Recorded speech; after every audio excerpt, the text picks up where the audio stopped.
Hi friends, welcome back to my YouTube channel Radhika Radha. ಇನ್ನು ಯಾರೆಲ್ಲ ನನ್ನ ಚಾನಲ್ಗೆ ಸಬ್ಸ್ಕ್ರೈಬ್ ಮಾಡ್ಕೊಂಡಿಲ್ಲ, ಪ್ಲೀಸ್ ಸಬ್ಸ್ಕ್ರೈಬ್ ಮಾಡ್ಕೊಳ್ಳಿ, ಹಾಗೆ ಸಪೋರ್ಟ್ ಮಾಡಿ. ನಾನು ಇವತ್ತು ಮಾಡ್ತಾ ಇರೋದು ಹಾಯ್ ಫ್ರೆಂಡ್ಸ್, ನಾನು ಇವತ್ತು ಮಾಡ್ತಿರೋದು ಕೊರಿಯಂಡರ್ ಪರೋಟ. ಅಂತಂದ್ರೆ ಪರೋಟನೂ ಹೌದು, ಮತ್ತೆ ಚಪಾತಿ ತರನು ಸ್ವಲ್ಪ ಇರುತ್ತೆ. ಬನ್ನಿ ನೋಡೋಣ ಹೇಗ್ ಮಾಡೋದು ಅಂತ. ಅದ್ರ ಟೇಸ್ಟ್ ಅಂತೂ ತುಂಬಾ ಚೆನ್ನಾಗಿರುತ್ತೆ. ನೀವು ಎಷ್ಟು ಕೊತ್ತಂಬರಿ ಸೊಪ್ಪು ಹಾಕ್ತಿರೋ ಅಷ್ಟು ಟೇಸ್ಟ್ ಬರುತ್ತೆ. ಬನ್ನಿ ಹೇಗ್ ಮಾಡೋದು ಅಂತ ನೋಡೋಣ ನನ್ನ ಜೊತೆ. ಅಂದ್ರೆ ತುಂಬಾ ಟೇಸ್ಟಿ ಆಗಿರೋದು ಕೊರಿಯಂಡರ್ ಪರೋಟ ಅಥವಾ ಕೊರಿಯಂಡರ್ ಚಪಾತಿ ಅಂತ ಹೇಳ್ಬೋದು. ಬನ್ನಿ ನನ್ನ ಜೊತೆ. ಇದು ಕೊರಿಯಂಡರ್ ಪರೋಟಾಗೆ ನಾನು ಸ್ವಲ್ಪ ಗೋಧಿ ಹಸಿಟ್ಟು ಜಾಸ್ತಿ ತೊಗೊಂಡಿದ್ದೀನಿ, ಯಾಕಂದರೆ ನಮ್ಮ ಅಪ್ಪ ಎಲ್ಲರೂ ಬಂದಿದ್ದರು. ಹಾಗಾಗಿ ನಾವು ಪಾರ್ಕಿಂದ ಬಂದು ಮತ್ತೆ ರಾತ್ರಿ ಪರೋಟ ಮಾಡಿ ಮತ್ತು ಚಿಕನ್ ಮಾಡೋಣ ಅಂದ್ಕೊಂಡು ಬಂದು, ಅದಕ್ಕೆ ನಿಮ್ಗೆ ಎಷ್ಟು ಬೇಕೋ ಅಷ್ಟು ಸಾಲ್ಟ್ ಹಾಕ್ಕೊಳ್ಳಿ. ಸೊ ನಾನು 3 ಸ್ಪೂನಷ್ಟು ಸಾಲ್ಟ್ ಹಾಕೋತಾ ಇದ್ದೀನಿ, ಯಾಕಂದರೆ ನಾನು ಸ್ವಲ್ಪ ಹಸಿಟ್ಟನ್ನ ಜಾಸ್ತಿ ತೊಗೊಂಡಿದ್ದೀನಿ. ಹಾಗಾಗಿ ಮತ್ತು ಇದು ತುಂಬ ಟೇಸ್ಟಿಯಾಗಿರುತ್ತೆ. ನೀವು ಒಂದ್ಸಲ ಮಾಡಿ ನೋಡಿ, ಎಷ್ಟೊಂದು ಟೇಸ್ಟಿಯಾಗಿರುತ್ತೆ ಅಂತ ನೀವೇ ಹೇಳ್ತೀರಾ. ಅದಕ್ಕೆ ನಾನು ಧನಿಯಾ ಪೌಡರ್ ಹಾಕ್ಕೊಡ್ತಿದ್ದೀನಿ. 1.5 ಸ್ಪೂನ್ ಧನಿಯಾ ಪೌಡರ್ ಹಾಕ್ಕೋತಾ ಇದ್ದೀನಿ ನಾನು ಇದಕ್ಕೆ. 1 ಟೀ ಸ್ಪೂನಷ್ಟು ನಾನು ಅರಿಶಿನ ಪೌಡರ್ ಹಾಕ್ಕೊಂಡಿದ್ದೀನಿ. ಸೊ ಇದು ಕಲರ್ ಚೇಂಜ್ ಆಗೋದಕ್ಕೆ ಅರಿಶಿನ ಪೌಡರ್ ಸ್ವಲ್ಪ ನೀವು ಜಾಸ್ತಿನೇ ಹಾಕ್ಕೊಳ್ಳೋಂಗಿದ್ರೂ ಹಾಕ್ಕೊಳ್ಳಿ, ತೊಂದರೆ ಇಲ್ಲ. 1 ಟೀ ಸ್ಪೂನಷ್ಟು ಜೀರಿಗೆ ಹಾಕ್ಕೋತಾ ಇದ್ದೀನಿ ನಾನು ಇದಕ್ಕೆ. ಹಾಗೆ ಆಮೇಲೆ ನಾನು ನೀಟಾಗಿ ಚಿಕ್ಕದಾಗಿ ಕಟ್ ಮಾಡ್ಕೊಂಡು ಇಟ್ಕೊಂಡಿದ್ದು ಕೊರಿಯಂಡರ್ನೆಲ್ಲ ಹಾಕ್ಕೋತಾ ಇದ್ದೀನಿ. ಅಂದರೆ ಕೊತ್ತಂಬರಿ ಸೊಪ್ಪನ್ನ ಹಾಕೋತಾ ಇದ್ದೀನಿ ಇದಕ್ಕೇ. ನೀವೆಷ್ಟು ಕೊತ್ತಂಬರಿ ಸೊಪ್ಪು ಹಾಕೋತಿರೋ ಅಷ್ಟು ಟೇಸ್ಟ್ ಚೆನ್ನಾಗಿರುತ್ತೆ. ನಿಮ್ಮ ಹತ್ರ ಎಷ್ಟಿರುತ್ತೋ ಅಷ್ಟು ಹಾಕ್ಕೊಳ್ಳಿ, ತೊಂದರೆ ಏನಿಲ್ಲ. ಸ್ವಲ್ಪ ಹಾಕೊಂಡ್ರು ಓಕೆ, ಜಾಸ್ತಿ ಹಾಕೊಂಡ್ರು ಓಕೆ.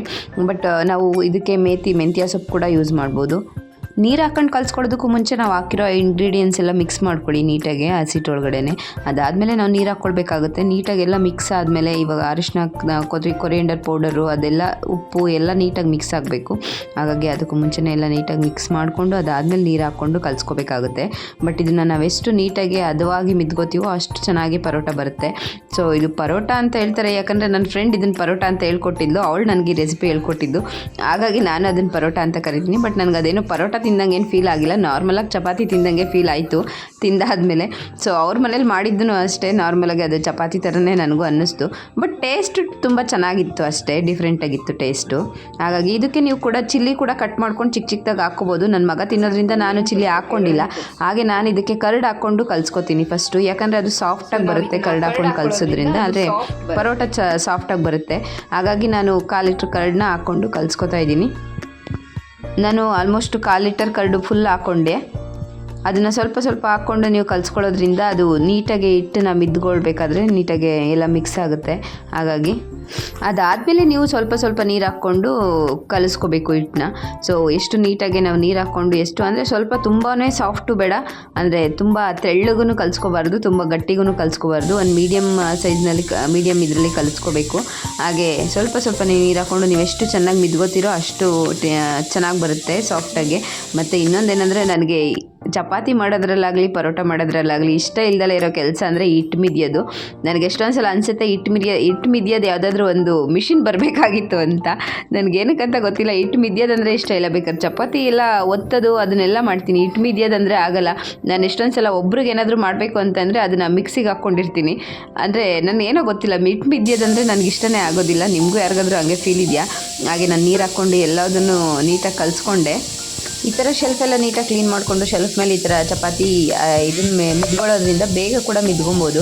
ಹಾಗೆ ನೀಟಾಗಿ ಕೂಡ ಮಿದ್ಕೊಬೋದು. ಬೇರೆದ್ರಲ್ಲಿ ನಾವು ಬಾಣಲಿನಲ್ಲೋ ಅಥವಾ ದೊಡ್ಡ ಬಟ್ಲಲ್ಲೋ ಆ ಥರದ್ರಲ್ಲಿ ಹಾಕೊಂಡ್ರೂ ಸ್ವಲ್ಪ ಕಷ್ಟ ಆಗುತ್ತೆ ಮಿದಿಯೋದಕ್ಕೆ. ಸ್ವಲ್ಪ ಕಮ್ಮಿ ಅಮೌಂಟ್ ಆಫ್ ಆಟ ತೊಗೊಂಡ್ರೆ ಏನು ಅನಿಸಲ್ಲ. ಇಲ್ಲ ಅಂತಂದರೆ ಗೋಧಿ ಸ್ವಲ್ಪ ಜಾಸ್ತಿ ಹಾಕ್ಕೋಬೇಕಂದ್ರೆ ಈ ಥರ ಶೆಲ್ಫ್ ಮೇಲೆ ಹಾಕ್ಕೊಂಡ್ರೆ ಇದಾಗುತ್ತೆ, ಈಸಿ ಆಗುತ್ತೆ. ಮತ್ತು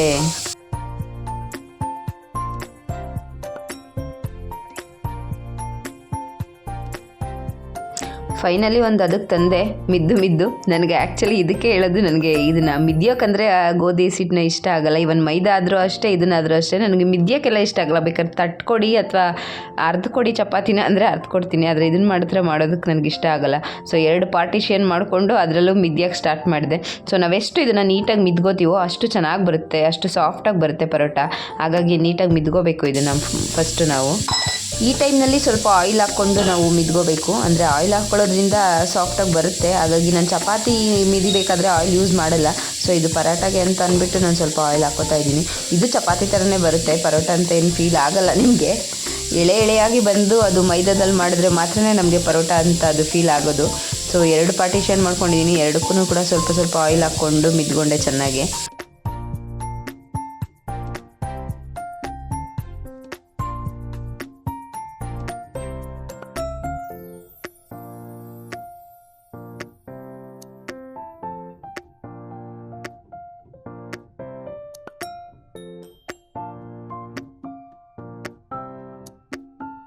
ಅದಾದಮೇಲೆ ನಾನು ಚಿಕ್ಕದಾಗಿ ಚಾಕುನಲ್ಲಿ ಕಟ್ ಮಾಡಿಕೊಂಡೆ. ಚಾಕುನಲ್ಲಿ ಯಾಕೆ ಕಟ್ ಮಾಡ್ಕೋಬೇಕಂದ್ರೆ ಸೇಮ್ ಸೈಜ್ ಬರುತ್ತೆ ಅಂತ ಅಷ್ಟೇ. ಅದು ನನ್ನ ಫ್ರೆಂಡ್ ನನ್ನ ಸ್ಟೈಲ್ ಅಲ್ಲ ಆ್ಯಕ್ಚುಲಿ, ಇದು ಚಾಕುನಲ್ಲೆಲ್ಲ ಕಟ್ ಮಾಡ್ಕೊಳ್ಳೋದು. ಬಟ್ ಅವಳು ಹೇಗೆ ಹೇಳ್ಕೊಟ್ಲು ಹಾಗೆ ಮಾಡೋಣ ಅಂತ ಟ್ರೈ ಮಾಡಿದೆ ಅಷ್ಟೇ. ಬಟ್ ತುಂಬ ಚೆನ್ನಾಗಿ ಬಂದಿತ್ತು ಕೂಡ. ಸೊ ನಾನಿವಾಗ ಅರಿಯೋದಕ್ಕೆ ಸ್ಟಾರ್ಟ್ ಮಾಡ್ತಾ ಇದ್ದೀನಿ ಪರೋಟನ. ನೋಡಿ ಚಪಾತಿನ ಸೇಮ್ ಇದೇ ಥರ ಅರಿಬೇಕು. ನಾನು ಆ್ಯಕ್ಚುಲಿ ಇದನ್ನು ಮಾಡಿದ್ದು ರಾತ್ರಿ 10 ಗಂಟೆಲಿ ಅನಿಸುತ್ತೆ. ಅಂದರೆ ನಾವು ಆಚೆಯಿಂದ ಬರೋದೇ ಲೇಟ್ ಆಗೋಯ್ತು. ಹಾಗಾಗಿ ನೀವು ಇದನ್ನು ಒಂದು ಸೈಜ್ ಈ ಥರ ಲಟ್ಟಣಿಗೆ ಲಟ್ಟಿಸ್ಕೊಂಡು ಅದಾದಮೇಲೆ ಮತ್ತೆ ಫೋಲ್ಡ್ ಮಾಡಿ 4 ಫೋಲ್ಡ್ ಆದಮೇಲೆ ಮತ್ತೆ ಒತ್ತಿದ್ರೆ ಅದು ಎಳೆಯಾಗೆ ಬರುತ್ತೆ. ಅಂದರೆ ಪದ್ರೆ ಬಿಟ್ಕೊಳ್ಳುತ್ತೆ ನಿಮಗೆ, ತುಂಬ ಚೆನ್ನಾಗಿರುತ್ತೆ. ಬಟ್ ನನ್ನ ಹತ್ರ ಟೈಮ್ ಇರಲಿಲ್ಲ, ಹಾಗಾಗಿ ನಾನು ಒಂದೊಂದೇ ಸಲ ಹಾಗೆ ಅರ್ತ್ಕೊಂಡೆ.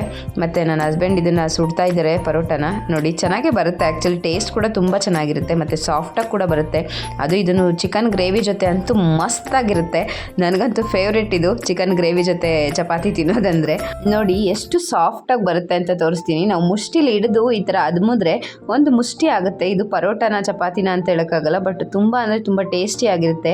ನೀವು ಕೂಡ ಒಂದ್ಸಲ ಮಾಡ್ಕೊಂಡು ತಿನ್ನಿ. ಸ್ವಲ್ಪ ನೀವು ಇದಕ್ಕೆ ಆಯಿಲ್ ಜಾಸ್ತಿ ಹಾಕ್ಕೊಳ್ಳಿ. ನಮ್ಮ ಮನೆಯಲ್ಲಿ ಯಾರೂ ಆಯಿಲ್ನ ಜಾಸ್ತಿ ಯೂಸ್ ಮಾಡಲ್ಲ ಮತ್ತು ಆಯಿಲ್ ತಿನ್ನಲ್ಲ, ಹಾಗಾಗಿ ನಾನು ಸ್ವಲ್ಪ ಆಯಿಲ್ನ ಕಮ್ಮಿ ಹಾಕಿದ್ದೀನಿ. ನೀವು ಆಯಿಲ್ ಸ್ವಲ್ಪ ಜಾಸ್ತಿ ಹಾಕ್ಕೊಳ್ಳಿ. ಅವತ್ತು ನಾನು ಚಿಕನ್ ಗ್ರೇವಿ ಮಾಡಿದ್ದೆ, ಹಾಗಾಗಿ ಅದ್ರ ಜೊತೆಗೆ ಅಂತಲೇ ನಾವು ಮಾಡಿದ್ವಿ. ಹಾಗಾಗಿ ಅದಕ್ಕೆ ಅಂತಲೇ ನಾವು ಔಟ್ಸೈಡ್ ತಿಂದಲೇ ಮನೇಲಿ ಬಂದು ಪರೋಟ ಮಾಡಿ ಮತ್ತು ಚಿಕನ್ ಗ್ರೇವಿ ಮಾಡ್ಕೊಂಡು ತಿನ್ನೋಣ ಅಂದ್ಕೊಂಡು ಬಂದ್ವಿ. ಅದು 10 ಗಂಟೆ 11 ಗಂಟೆನೇ ಆಗೋಗ್ಬಿಡ್ತು ಅಂತ ಅನ್ಕೋತೀನಿ. ನಾವು ತಿನ್ನೋ ಅಷ್ಟರಲ್ಲಿ 11:15 ಆಗಿತ್ತು ಅನಿಸುತ್ತೆ.